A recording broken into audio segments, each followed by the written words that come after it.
Les Français aujourd'hui ne boivent pas assez d'eau. Selon l'étude du Crédoc qui est parue en 2013, 73% des adultes et 90% des enfants n'atteignent pas les recommandations d'hydratation. Et lorsque l'on regarde d'où vient cette hydratation, eh bien l'eau qui devrait être la principale source d'hydratation ne l'est pas.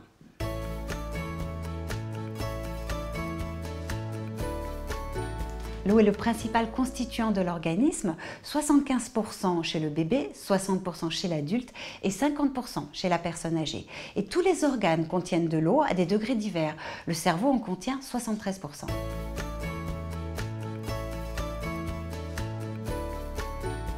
On ne peut pas vivre plus de 2 ou 3 jours sans eau. L'eau a 4 rôles primordiaux. Le premier, c'est celui de la construction, puisque l'eau fait partie de tous les organes.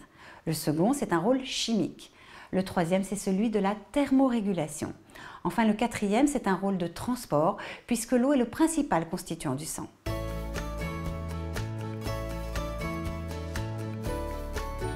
Il faut boire entre 1,5 litre et 2 litres d'eau par jour pour compenser ces pertes, et ce sont d'ailleurs des recommandations européennes.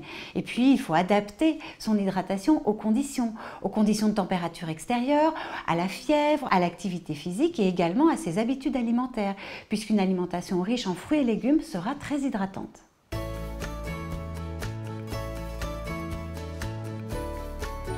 Si on ne boit pas assez, le corps va commencer à ressentir des troubles parce que le problème, c'est que ce corps ne sait pas stocker l'eau. Donc, on commencera à avoir la bouche sèche, une fatigue, des troubles de la concentration, voire des troubles de la mémoire. Et si cette déshydratation devient plus importante et chronique, on va avoir de véritables pathologies, en particulier rénales.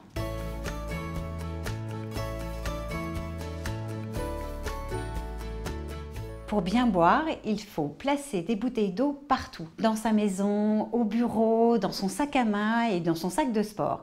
Et puis il faut penser aux 8 verres par jour. 8 verres, cela signifie commencer dès le lever par le premier verre, un deuxième verre au moment du petit déjeuner, un troisième vers 10 h du matin, un quatrième avec son déjeuner, un cinquième avec le café, un sixième en milieu d'après-midi avec la collation, un septième au dîner et le huitième au moment du coucher.